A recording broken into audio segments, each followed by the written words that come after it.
অন্যতম বিষয় হচ্ছে এথিক্স মেনে চলা।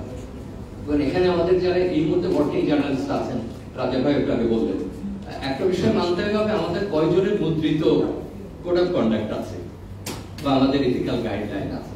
আমরা যদি নিজেদের কাছে প্রশ্ন করি, হাতে গোনা 2-3টা প্রতিষ্ঠানের পাওয়া যাবে, 1-2টা টেলিভিশন কিংবা সংবাদপত্রে যাদের লিখিত নীতিমালা আছে।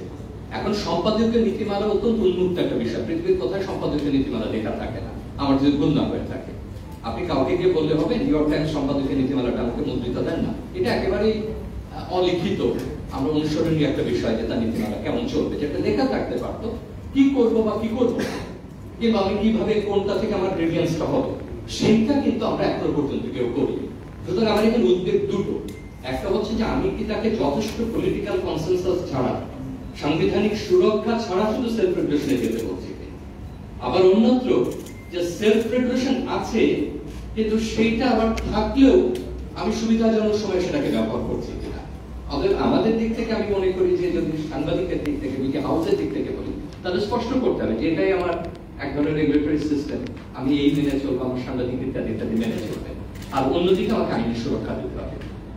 এর পাশে যেটা কাজী ছিল বললেন যে আমরা রাজাভাই বলেছেন, এখন ক্লিক বেটে তো আমরাও পিছিয়ে নাই, মূলধারার সাংবাদিকতাও কি পিছিয়ে থাকছে? আমরা যে দোষটা দিচ্ছিলাম যে আমরা ডিজিটাল প্ল্যাটফর্মকে নিয়ন্ত্রণ করতে পারছি না, কিন্তু আমরা তো পিছিয়ে থাকছি না, আমরা চটকদার সংবাদ দিচ্ছি, বিচিত্র রকম চটকদার সংবাদ প্রায় নাম না বলি, বিশেষ করে সম্প্রচার মাধ্যমগুলো দিয়ে যাচ্ছে। এমনকি ঠিক আছে অনলাইনে আমাদের সংবাদপত্রগুলো একটু কম, মূলধারার সংবাদপত্রগুলো ওইভাবে তো করছে না, কিন্তু আমরা কিন্তু সম্প্রচার মাধ্যমগুলো করছি, সেটা 1-2টা উদাহরণ তারা দিয়েছে। এখন সেলফ রেগুলেশনের জন্য তো আপনার যে স্বশিক্ষার প্রয়োজন এবং আপনার যে হাউসের লিখিত এক ধরনের নীতিমালার প্রয়োজন, কি করবেন না করবেন প্রয়োজন, সেটা আমাদেরকে ঠিক করতে হবে। এবং এই ঠিক না করে আমরা যদি আলোচনায় যাই, করে লাভ হবে না। গ্রিভিয়েন্স দুই ভাগ।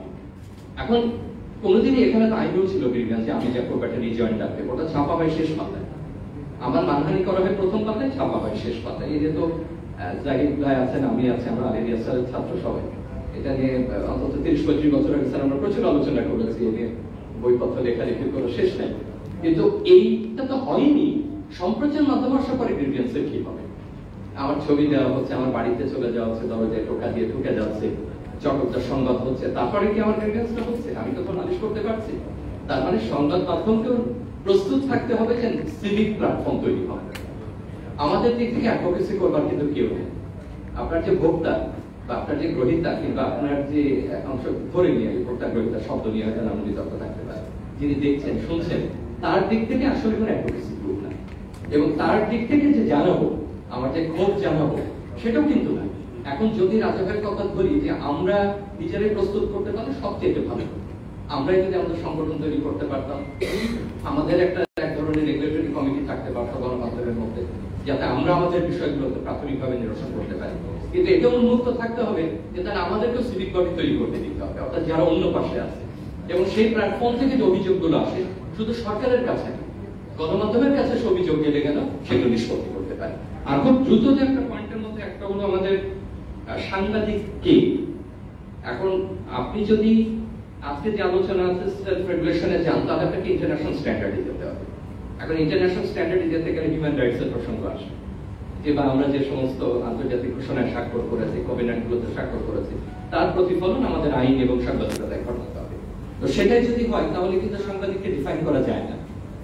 প্রত্যেকেই সাংবাদিক, প্রত্যেকের অধিকার আছে লেখার, সংবাদ পাঠ করা, কিন্তু আপনি যখন সংবাদ মাধ্যম এবং সাংবাদিকতা বলছেন, তখন তো এটাকে একটা জায়গায় আটকাতে হবে, এবং না আটকানো পর্যন্ত আপনি কাজ সেলফ রেগুলেশন করবেন এবং কার কাছে গ্রিভিয়েন্স জানাবেন, এই উত্তর আমার কাছেও নাই, এবং এটার আমাদেরকে সমাধান করতে হবে। আমরা যত আলোচনা করছি সব কিন্তু নন ডিজিটাল প্ল্যাটফর্মের আলোচনা বেশিরভাগ, কারণ আমাদের মনোজগৎ এখনো কিন্তু পুরনো ধারা, পুরনো টেলিভিশন, পুরনো সংবাদপত্র, পুরনো সাংবাদিকতা। এখন ডিজিটাল ট্রান্সফরমেশনের পরে আসলে কোথায় গিয়ে আমরা দাঁড়াবো, আমরা যে ব্যাখ্যা এখন দিচ্ছি সেই ব্যাখ্যা কতদূর দিতে পারবো, বিশেষ করে স্বনিয়ন্ত্রণের ক্ষেত্রে, সেটা কিন্তু আর একটা ভাবনার বিষয়, যে প্রযুক্তি আপনার নীতিমালা এথিক্সকে ঠিক করবে, আপনার কোড অফ কন্ডাক্টকে প্রভাবিত করবে, এমনকি আইনি কাঠামোকে প্রভাবিত করবে, সুতরাং সেটা তো আর একটা সেট অফ ডিসকাশন। কিন্তু আপনি যদি ওই সিদ্ধান্ত না নেন যে কাকে সাংবাদিক বলবেন, তাহলে সম্ভবত আমরা স্বনিয়ন্ত্রণের ক্ষেত্রে সফল অর্জন করতে পারবো না। কারণ দুই ধরনের বিতর্ক তৈরি হবে, যে ও তো যেহেতু ও সাংবাদিক, আমিও সাংবাদিক, ওর নিয়ন্ত্রণের কথা বলা হচ্ছে না, আমার নিয়ন্ত্রণের কথা কেন বলা হচ্ছে, এই ধরনের বিতর্ক আসবে।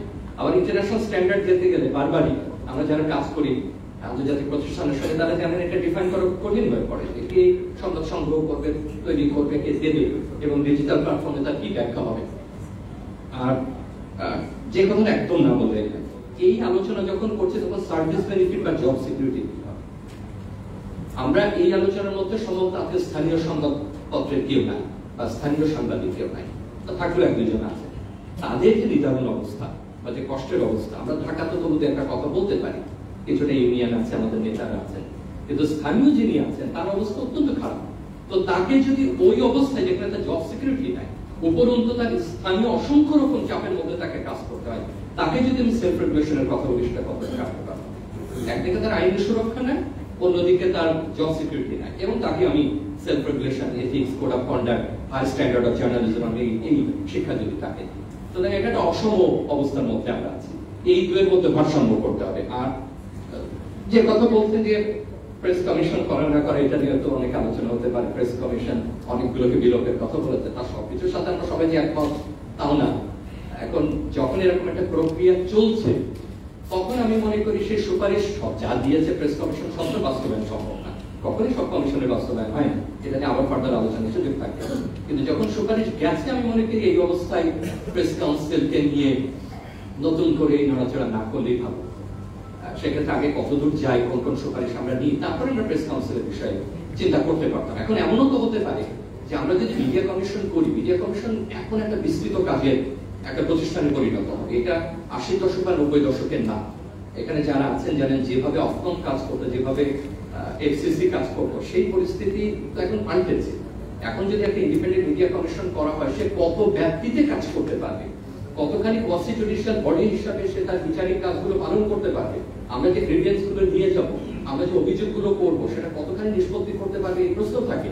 সেক্ষেত্রে প্রেস কাউন্সিলের মতো কোনো প্রতিষ্ঠান যে লাগবে না একেবারে, আমরা এই ফরম্যাটে হয়তো থাকবে না, কিন্তু এমন হতে পারে যে প্রাথমিক অভিযোগ নিষ্পত্তির জন্য তাকে লাগতে পারে, কোর্টে যাবার আগে।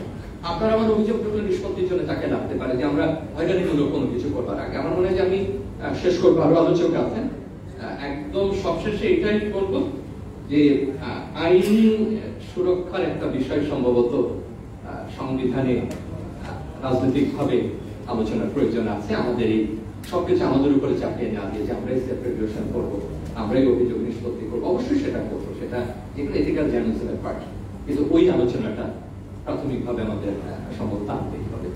তারপরেও